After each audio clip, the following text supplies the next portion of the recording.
Assalamualaikum warahmatullahi wabarakatuh. Alhamdulillahirabbil alamin. Wa bihi nasta'inu ala umurid dunya waddin. Wassalatu wassalamu ala sayyidil mursalin sayyidina Muhammadin wa ala alihi wa sahbihi ajma'in. Amma ba'du. Rekan-rekan mahasiswa yang saya cintai, alhamdulillah pada kesempatan ini kita bisa melanjutkan kuliah kita yang kelima, kuliah filsafat manusia yang kelima, yang bertajuk manusia sebagai alam kecil atau mikrokosmos. Sebagaimana biasanya saya akan membacakan dari buku saya Lentera Kehidupan, terbitan Mizan tahun 2017, pada halaman 156. Bagi kalian yang memiliki buku silahkan dibuka, ya. Mari kita beralih kepada pembahasan manusia sebagai alam kecil atau mikrokosmos setelah kita membincangkan alam sebagai manusia besar atau manusia agung. Sebenarnya fokus kajian ini ingin membicarakan manusia sebagai bagian dari alam, bagian yang sangat istimewa tentunya. Tentu saja ia tidak istimewa dari sudut kuantitas atau volume, tetapi istimewa dari sudut yang lain, yakni kualitas yang ia himpun dalam dirinya sebagai dari segala wujud yang ada di alam semesta. Jadi kalau dari sudut kuantitas atau volume, ya masih banyak makhluk yang jauh lebih besar daripada manusia, ya, seperti gunung atau gajah dalam hal ini jauh lebih besar. Tetapi manusia istimewa karena dari sudut kualitas dan kandungan yang ia miliki di dalam dirinya, yaitu semua unsur alam yang ada di dalam alam. Jadi dari sudut ukuran tentu saja gunung atau gajah lebih besar daripada manusia, tetapi dari sudut kualitas, yakni sifat-sifat atau kecakapan-kecakapannya, manusia bisa melebihi yang lain, ya.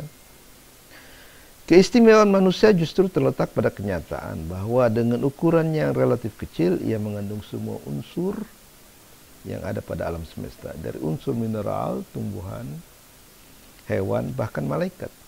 Dan karena itulah ia disebut alam kecil, mikrokosmos. Karena sekalipun kecil, tetapi terkandung di dalamnya segala unsur alam semesta ini. Jadi ini pengertian dari manusia sebagai mikrokosmos, ya. Jadi walaupun kecil dari sudut ukuran, tetapi sebenarnya dalam dirinya terkandung semua unsur yang ada dalam alam, dari mulai mineral, tumbuhan, hewan, bahkan malaikat. Tentu saja yang dimaksud unsur di sini tidak selalu unsur material, tetapi lebih pada kualitas dan kecakapan-kecakapan makhluk dari berbagai level eksistensi. Kalau pada level mineral, mungkin unsur yang terkandung dalam diri manusia masih berwujud unsur-unsur kimia.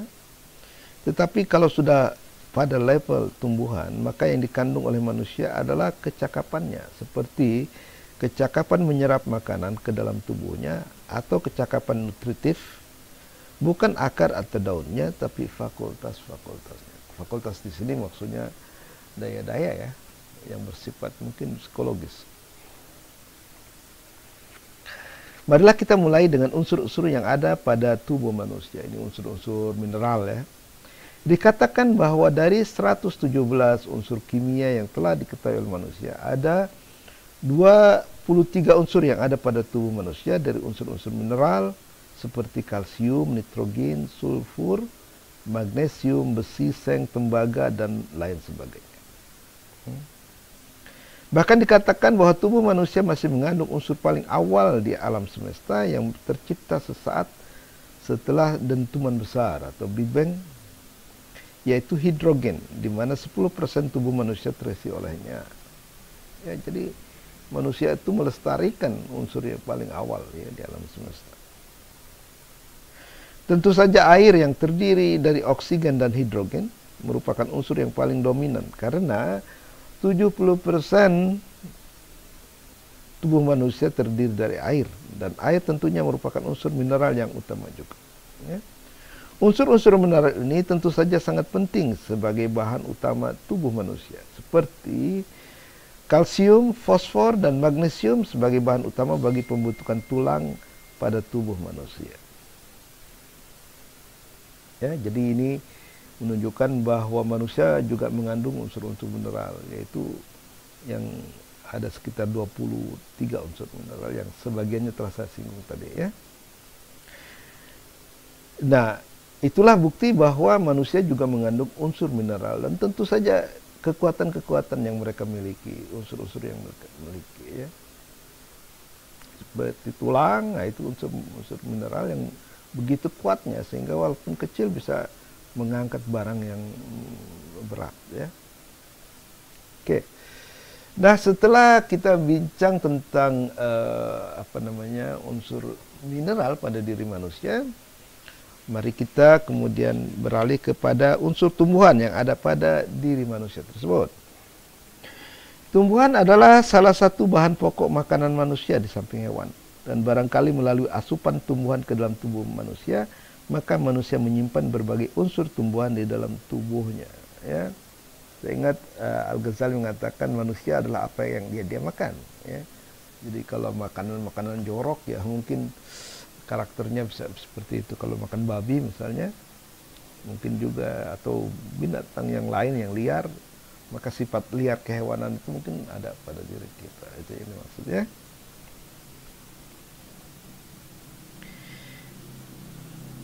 Namun seperti telah dikemukakan di atas, unsur tumbuhan yang ada pada diri manusia yang menjadi concern kita adalah daya-daya psikologisnya ketimbang daya-daya fisiologisnya, yang tentu tidak jauh berbeda daripada unsur-unsur yang ada pada benda-benda mineral lainnya. Dalam tradisi ilmiah Islam, tumbuhan dipercayai memiliki bukan hanya tubuh, ya, tetapi juga jiwa, yaitu jiwa tumbuhan atau an-nafs an-nabatiyah. Ya.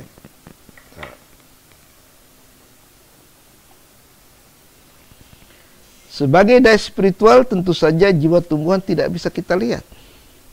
Tapi ia terdeteksi dalam beberapa kecakapan atau fakultas penting yang menjadi ciri khas dari dunia tumbuhan. Apa saja kecakapan tumbuhan yang tidak dimiliki oleh benda mineral, ya, yaitu kecakapan untuk mencerap makanan berupa air atau tanah melalui akarnya dan didistribusikan ke seluruh bagian tubuh seperti batang, cabang, ranting, daun, buah dan juga akar, ya kan? Kecakapan inilah yang biasa disebut dengan kecakapan nutritif atau nutritive faculty. Bahan-bahan yang diserap oleh tumbuhan akan diantar ke daun untuk diproses menjadi makanan. Dengan bantuan energi matahari dan enzim-enzim tertentu, daun mengubah bahan-bahan tersebut menjadi gula sederhana dalam sebuah proses yang disebut fotosintesis. Ya. Kita sudah dapatkan ini pelajaran ini dari masa SMA lah ya, tentang fotosintesis yang merupakan fungsi utama daun. Daun kita bisa bayangkan semacam pabrik kecil makanan yang produksinya diperlukan untuk pertumbuhan pohon tersebut. Jadi daun itu bukan hanya sekedar daun, tapi dia adalah mengolah bahan makanan menjadi makanan dan disebarkan ke seluruh tubuh tumbuhan tersebut. Dengan bahan makanan yang disediakan oleh daun, tumbuhan memiliki kecakapan kedua, ya, kecakapan kedua yaitu kecakapan untuk tumbuh, faculty of growth. Sehingga menjadilah ia makhluk yang tinggi dan besar dari benih yang kecil. Ya, benih pohon durian misalnya ya sebesar telur ayam ya, tetapi kalau ditanam dia tumbuh menjadi bisa sangat tinggi. Ya. Adapun kecakapan lain dari tumbuhan yang dimiliki oleh manusia adalah yang disebut kecakapan reproduktif. Jadi ada 3 kecakapan tumbuhan yang juga dimiliki oleh manusia. Yang pertama adalah nutritive faculty, kecakapan nutrisi. Dengan mana manusia seperti tumbuhan bisa mencerap makanan. Nah, caranya berbeda tentunya. Kalau makanan kan diserap oleh akar, Kalau manusia ya dimasukkan ke dalam mulut, ya kan, setelah makanannya dimasak. Kemudian diproses seperti yang pernah saya singgung ya pada kuliah-kuliah yang lalu, bahwa makanan diproses oleh lambung kita, dan seterusnya dibuat semacam nutrisi atau sari makanan yang disebarkan ke seluruh tubuh kita. Nah, kemampuan untuk mencerap makanan itu adalah diwariskan oleh tumbuh-tumbuhan. Ya, jadi bukan hanya manusia bisa mencerap makanan, tapi juga tumbuhan.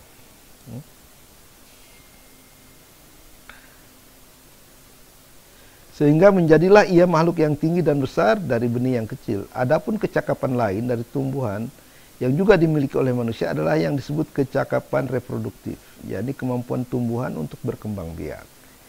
Kalau manusia bisa berkembang biak, itu tidak istimewa, karena sebenarnya tumbuhan juga bisa berkembang biak, demikian juga hewan. Ya. Reproduksi pada tumbuhan adalah proses di mana tumbuhan memperoleh organisme baru sesuai dengan induknya. Ia ditempuh dengan dua cara, dengan cara aseksual, vegetatif, di mana reproduksi terjadi tidak melalui pembuahan, dan secara seksual atau generatif atau melalui pembuahan, yakni peleburan dari dua buah sel gamet. Ya. Nah, jadi cara tumbuhan bereproduksi ada dua, aseksual dengan yang seksual atau vegetatif dan generatif. Jadi kalau misalnya vegetatif itu contohnya misalnya pohon pohon bambu atau pohon pisang, ya, dia regenerasi melalui stek, ya, jadi anaknya, jadi bukan melalui perkawinan dari bunga dan sebagainya, ya. Tapi ada yang melalui secara seksual, yaitu generatif melalui pembuahan atau polinasi, ya.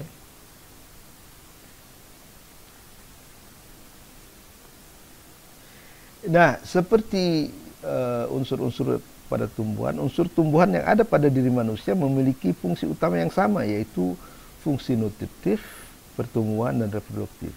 Tapi tentunya dengan proses dan organ-organ yang lebih baik dan kompleks. Ya.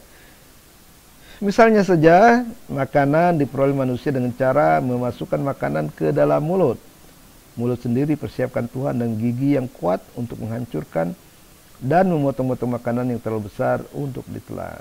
Ya, selain itu, disediakan juga air liur untuk melumatkan makanan kering yang sudah dihancurkan oleh gigi, agar makanan tersebut bisa dengan lancar masuk ke lambung tanpa menimbulkan luka di kerongkongan atau esofagus.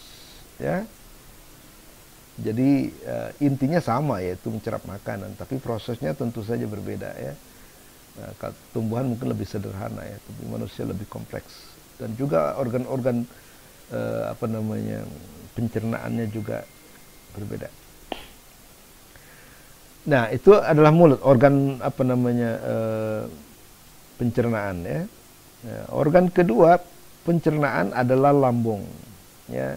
Lambung adalah organ penyimpanan sementara makanan yang berfungsi untuk secara kimiawi memecah makanan dengan bantuan asam lambung dan enzim yang disuplai oleh pankreas. Ya. Lambung kemudian mengirim makanan yang sudah berupa cairan atau jus ke usus halus dengan cara yang teratur dan terkontrol. Ini kalau badan kita sehat tentunya, makanya kita perlu untuk menjaga kesehatan tubuh kita. Ya. Setelah makanan dikirim ke usus halus dalam bentuk cairan, ia menyerap sebagian besar nutrisi yang terkandung dalam makanan tersebut. Ya, jadi usus halus itu, ya. Saat cairan nutrisi mengalir ke permukaan dalam dari usus halus ini, ia akan menyentuh pembuluh-pembuluh halus darah yang kemudian menyerap sari makanan tersebut yang oleh darah lalu diedarkan ke seluruh tubuh. Jadi makanan yang diolah di dalam lambung dikirim ke usus halus, dari usus halus kemudian melalui pembuluh-pembuluh darah halus diserap ke dalam darah dan diedarkan ke seluruh tubuh. Itu salah satunya, ya. Selain itu, usus halus pun dapat memecah lemak, pati dan protein menjadi asam lemak, gula sederhana, dan asam amino untuk kemudian diserap oleh pembuluh darah dan disebarkan ke seluruh tubuh. Ini tentunya mengingat kita pada fungsi pengolahan makanan oleh daun dan penyebarannya ke seluruh bagian pohon, ya, karena kita bicara tentang unsur pohon yang ada dalam tubuh. Sementara itu, sisa makanan didorong ke usus besar untuk kemudian disalurkan melalui anus yang disebut sekresi sebagai ampas atau sisa makanan yang tidak dibutuhkan lagi oleh tubuh manusia. Jadi sistem pencernaan itu juga sangat rumit dan sangat hebat sekali, ya. Nah, mari kita teruskan. Dengan asupan nutrisi, air, vitamin, mineral, dan lemak, maka ibarat pohon ia mendapat siraman sehingga badan tersebut tumbuh dari spermatozoa dan berproses secara bertahap menjadi janin yang terus tumbuh semakin sempurna dan siap untuk keluar sebagai bayi, ya kan? Menarik, ya.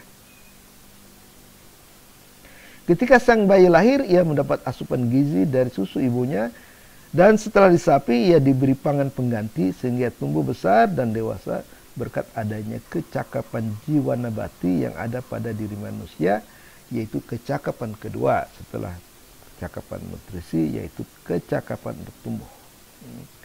Inilah unsur tumbuhan kedua yang dapat kita temukan pada tubuh manusia sebagai bagian dari alamnya. Kita ingat, kita bicara manusia sebagai bagian dari alam, karena nanti ada manusia sebagai bagian dari alam metafisik, ya, ketika kita bicara nanti pada metafisika.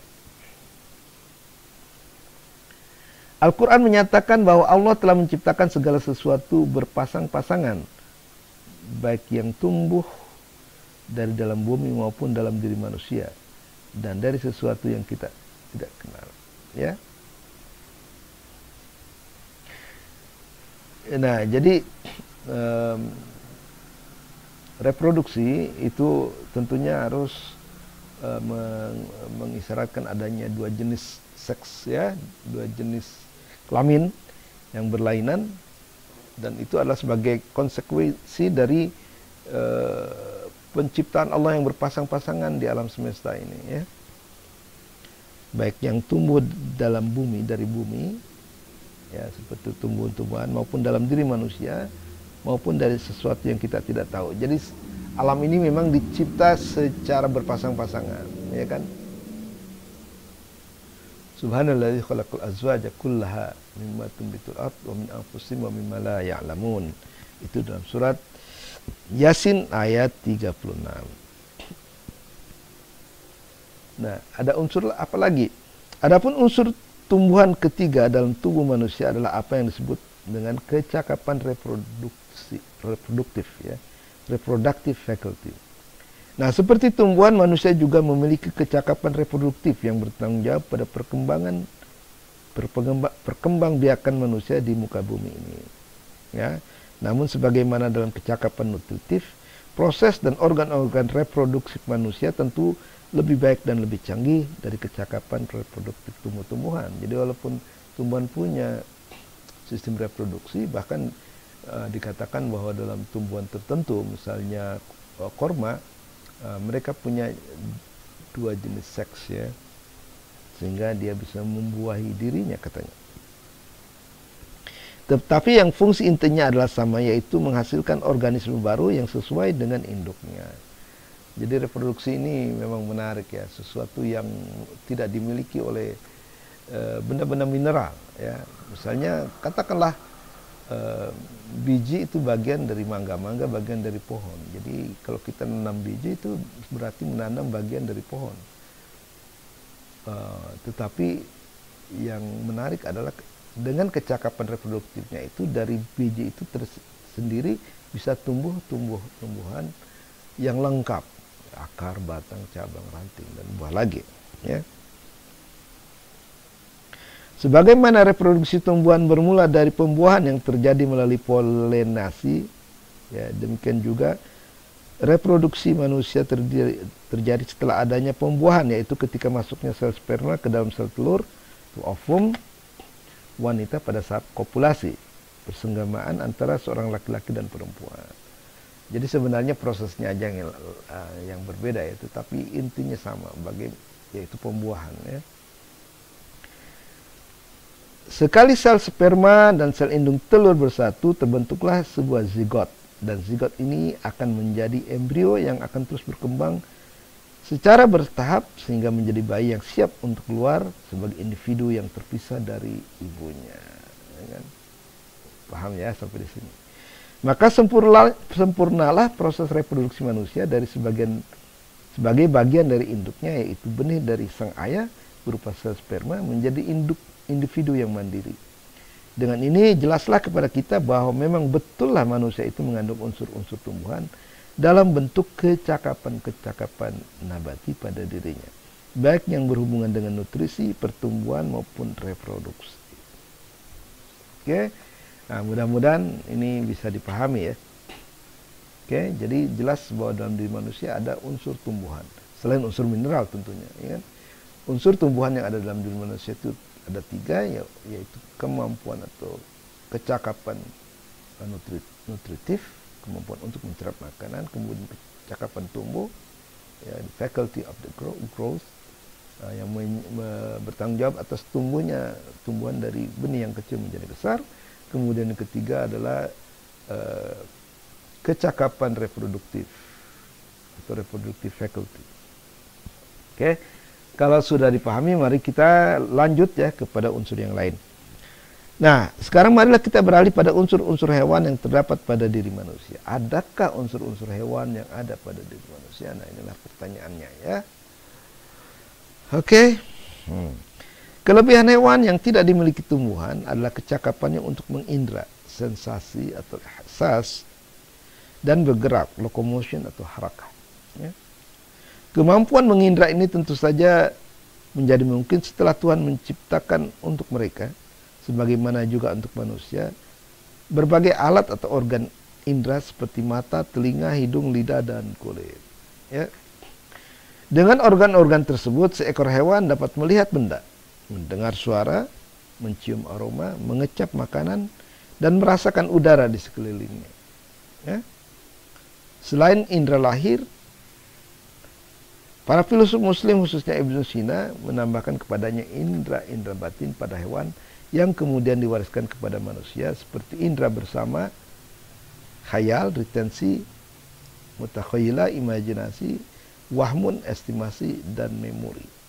Nah, jadi unsur pertama yang dimiliki bersama antara manusia dan hewan adalah yang disebut indera, ya, dan kemampuannya untuk mengindra. Ya, ada indera itu adalah bendanya, tapi penginderaan adalah fungsinya. Mata misalnya bisa melihat, telinga itu adalah organ tubuh, tetapi fungsinya adalah mendengar dan sebagainya. Yang menarik adalah bahwa menurut para filosof muslim, indera itu tidak hanya 5 yang seperti kita biasanya pahami ya, yaitu penglihatan, pendengaran, pengecapan, perasaan, penciuman, dan pengecapan ya.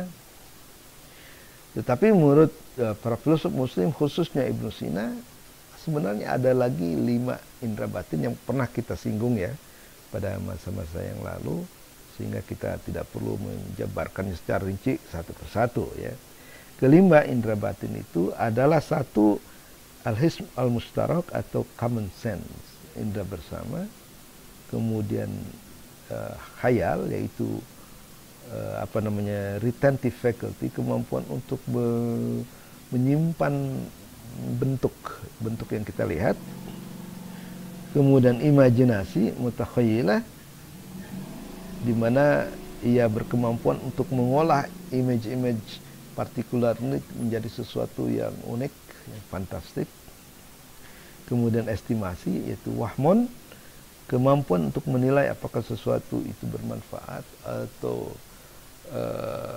berbahaya. Ya, kemudian ada hafizo, yaitu memori yang melestarikan penilaian daripada estimasi atau wahmun tersebut. Nah, itulah kecakapan hewan yang pertama yang tidak dimiliki oleh tumbuhan tapi dimiliki oleh manusia. Ya, di-share oleh manusia. Ada kecakapan yang kedua, ya, selain mengindra, hewan juga punya kecakapan lain yang istimewa, yaitu bergerak atau harakah. Ya. Dalam arti meninggalkan satu tempat menuju tempat yang lain. Jadi gerak itu bukan misalnya kayak pohon yang saya lihat di luar itu ya. Dia bergerak bukan karena dirinya tapi karena tertiup oleh angin gitu. Jadi yang dimaksud dengan harakah di sini adalah kemampuan manusia atau hewan untuk meninggalkan satu tempat menuju tempat yang lain untuk memenuhi hajat hidupnya. Ya, misalnya hewan yang lapar ya dia harus bergerak dari tempatnya untuk berburu hewan yang lain misalnya. Seperti singa berburu manjangan atau apa saja ya kan yang menjadi mangsanya. Nah, kecakapan ini dimungkinkan karena ia diperlengkapi Tuhan dengan organ tubuh yang menopang seperti kaki, sayap, sirip, ekor dan sebagainya.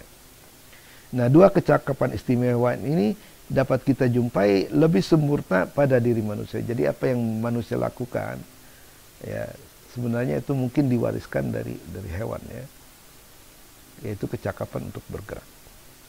Dan seperti hewan memiliki kaki dan sistem otot yang seperti kita sudah ketahui ya, sistem apa namanya skeleton ya, tengkorak juga sistem otot ya, ada ligamen, ada otot dan sebagainya yang bertanggung jawab bagi kemampuan manusia untuk melakukan gerakan, yaitu meninggalkan satu tempat menuju tempat yang lain.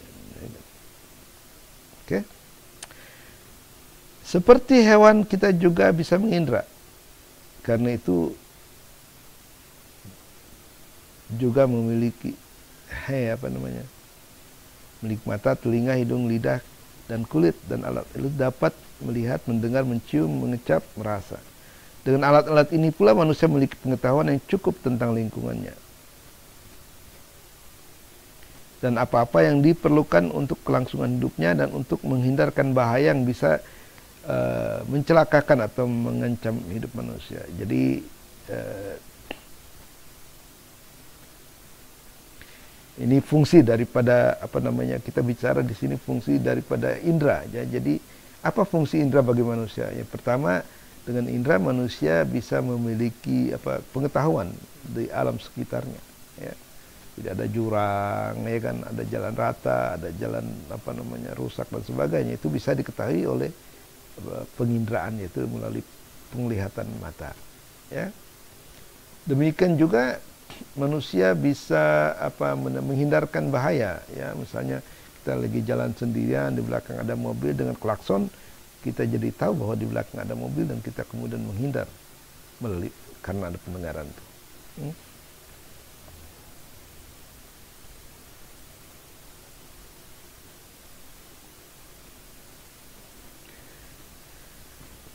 Oke, itu adalah fungsi daripada indera yang indera lahir ya. Nah, mari kita lihat lagi fungsi daripada indera batin. Layaknya hewan, manusia juga memiliki apa yang disebut oleh Ibnu Sina sebagai indera batin. Jadi tadi kita bicara hewan, sekarang kita bicara tentang indera batin manusia yang memungkinkan manusia mengolah dan menyimpan data-data indrawi menjadi sesuatu yang lebih berharga. Misalnya, indera bersama alias mustarok dapat menyatukan segala data indrawi yang diterima oleh panca indera lahir menjadi satu unit informasi yang utuh.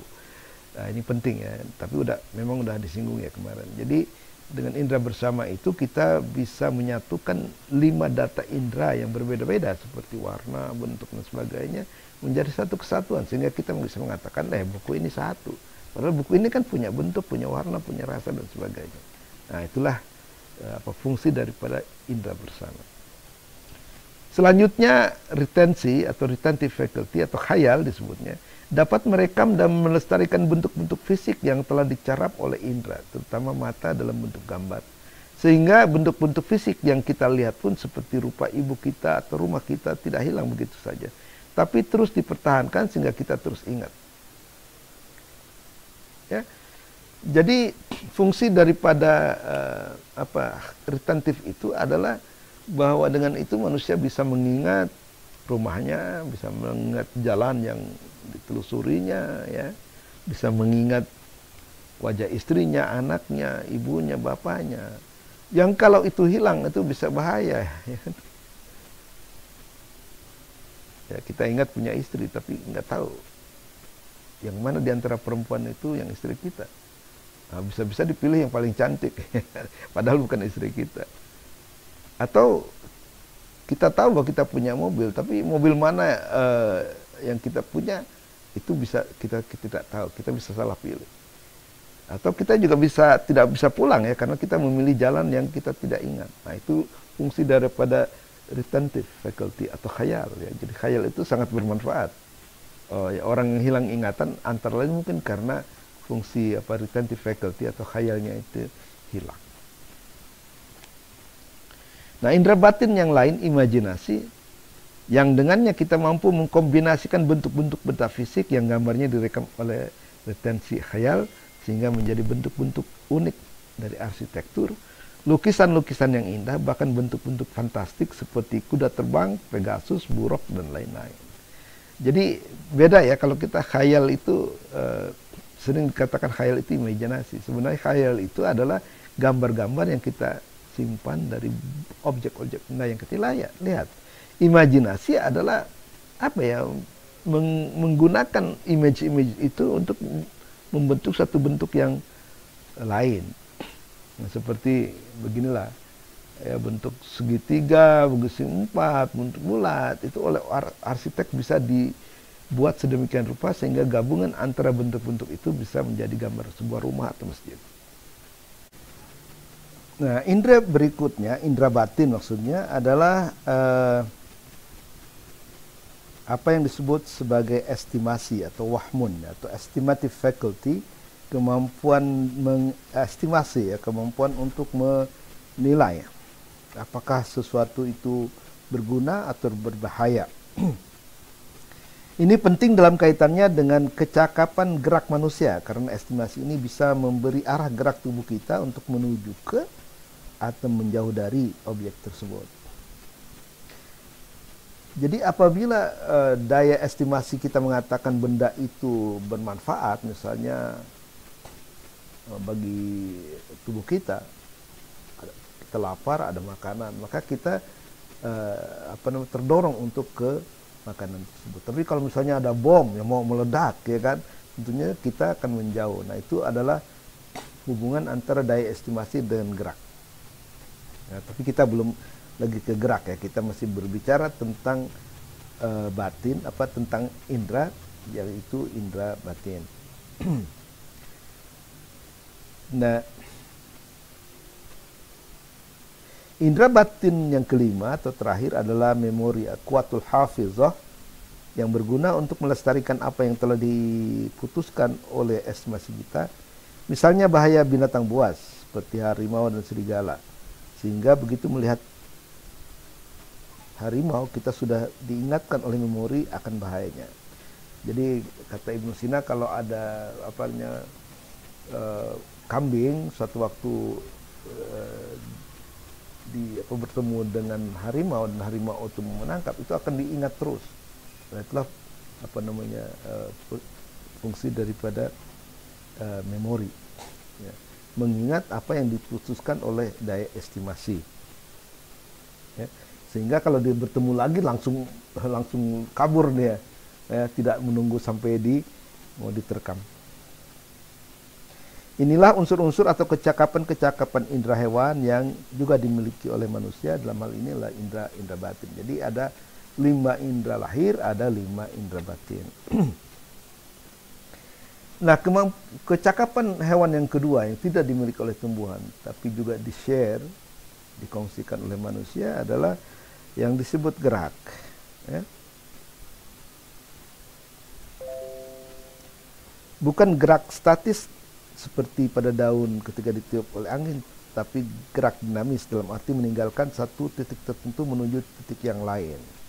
Ya, ini yang dimaksud dengan itu.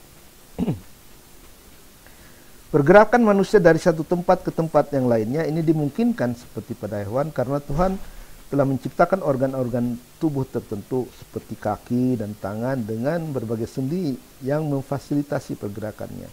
Namun daya dan perintah gerak itu sendiri diterima dari pusat kendali yaitu otak melalui sistem saraf motoris Setelah mempertimbangkan keputusan dari daya estimasi atau wahmun, apakah harus bergerak ke arah sebuah objek apabila dipandang positif atau menjauh darinya setelah dinilai berdampak negatif. Agar pergerakan ini berjalan dengan sempurna, maka tulang-tulang, otot, dan ligamen dicipta oleh Allah sehingga tubuh manusia dapat melakukan gerakan yang sempurna seperti yang dikehendaki olehnya. Nah, sebagai tambahan menurut Ibnu Sina, pergerakan manusia dipengaruhi oleh penilaian daya estimatif, yaitu wahmun. Ya, seperti kita telah singgung. Wahmun ini seperti telah disinggung melakukan estimasi atau penilaian terhadap sebuah objek yang dilihat oleh seseorang. Apabila objek tertentu dinilai positif dalam arti memberi manfaat seperti makanan atau minuman, maka daya jiwa manusia yang disebut nafsu syahwat, nafsu syahwiyah, akan mendorong tubuh kita ke arah objek tersebut. Namun kalau dinilai negatif oleh estimasi kita, maka daya jiwa yang lain yaitu nafsu marah, an-nafs al-qadabiyah, akan mendorong tubuh kita menjauhi objek tersebut, kecuali kalau sudah memang tidak bisa menghindar, kita akan melawan. Misalnya ketika kita melihat kobaran api yang besar di sekitar kita, atau ketika kita melihat sumbu bom yang sedang menyala. Meski terlihat bertentangan, baik nafsu syahwat maupun nafsu amarah mempunyai tujuan yang sama atau fungsi yang sama, yaitu untuk menyelamatkan diri kita dari kepunahan dengan cara yang berbeda. Yang satu dengan cara proaktif mendapatkan objek-objek yang dibutuhkan tubuh, seperti makanan, minuman, atau seorang wanita untuk dijadikan pasangan hidup. Yang lain dengan cara mendorong kita untuk menghindar dari mara bahaya yang bisa mengancam hidup kita. Maka dengan ini selesailah pembahasan kita tentang unsur-unsur hewani yang ada pada diri manusia. Nah, tinggal satu lagi yang tertinggal, yaitu unsur malaikat yang ada pada diri manusia. Jadi benar-benar manusia itu sebagai alam kecil mengandung semua unsur, termasuk unsur malaikat. Seperti telah disampaikan pada bagian pertama, bahwa manusia dibedakan dari makhluk lainnya karena ada akal yang dimilikannya. Namun belum dijelaskan dari mana akal kita berasal dan unsur apakah itu. Menurut para filosof, akal adalah makhluk spiritual, sehingga sering disamakan dengan malaikat. Dalam teori penciptaan emanasi atau pelimpahan, rangkaian akan yang berhenti pada akal ke-10 juga disebut malaikat Jibril. Ya. Maka besar kemungkinan akal manusia juga terpancar dari akal ke-10 ini ketika sang janin dalam rahim telah siap untuk menerimanya. Yang jelas akal manusia bukan berasal dari bumi ini, tapi dari dunia rohani atau spiritual, dan pada akhirnya akan kembali ke asalnya, itu Tuhan. Nah, ini beda ya dengan konsep jiwa pada manusia modern. Karena itu seperti telah disinggung, akal digambarkan sebagai abstrak atau imaterial, mujarrad, yang bisa hidup dengan atau tanpa tubuh, dan akan hancur, yang tidak akan hancur dengan hancurnya tubuh manusia. Nah, ini penting ya. Jadi akal di sini berbeda dengan otak. Kalau otak kan organ tubuh ya. Jadi kalau tubuhnya hancur, mati ya mati. Tapi akal adalah berasal dari sumber yang spiritual, sehingga kematian tubuh tidak akan membuat kematian pada akal atau jiwa manusia. Jadi akal tidak sama dengan pikiran, mind, yang mungkin lebih terkait erat dengan atau tergantung pada otak manusia. Akal atau intelek tidak berasal dari dunia fisik. Ia adalah wakil atau unsur malaikat yang ada pada diri manusia, yang mampu bukan hanya untuk mengetahui benda-benda fisik, tapi juga menembus petala langit, mengarungi alam spiritual yang jauh lebih besar daripada dunia yang kita kenal selama ini. Nah, sebagai unsur-unsur malaikat yang ada pada diri manusia, akal manusia juga diberi kemampuan untuk memahami entitas-entitas gaib, hal-hal yang bersifat gaib, karena akal dalam pengertian intelek memiliki kekuatan yang melampaui penalaan diskursif dan bisa menembus alam-alam gaib melalui daya intuisi yang oleh Ibnu Sina disebut akal suci, al-aql quds, atau yang disebut oleh sufi sebagai hati, kolbu, atau intuisi. Ya. Hati dan intuisi ini diberikan Tuhan kepada orang-orang tertentu yang dipilih di antara hamba-hambanya yang taat, seperti para nabi dan aulia Allah, yang selalu mencoba menjaga kebersihan hati mereka untuk mampu menembus tabir rahasia yang tidak mampu ditembus oleh penarawan rasional atau diskursif semata. Dengan ini semoga jelas kepada kita semua tentang adanya unsur malaikat pada diri manusia. Ya, jadi dengan ini jelas bahwa sebenarnya ketika manusia dikatakan sebagai mikrokosmos, itu sah adanya. Karena ternyata walaupun kecil, manusia itu mengandung seluruh unsur kosmos, ya, baik di alam mineral, tumbuhan, hewan, dan bahkan malaikat. Jadi inilah yang dimaksud dengan manusia sebagai alam kecil, alam shogir atau mikrokosmos, ya. Dengan ini berakhirlah kuliah kita yang kelima yang diberi judul manusia sebagai mikrokosmos atau alam shogir. Semoga bermanfaat. Lebih kurangnya saya mohon maaf. Billahi taufik wal hidayah. Assalamualaikum warahmatullahi wabarakatuh.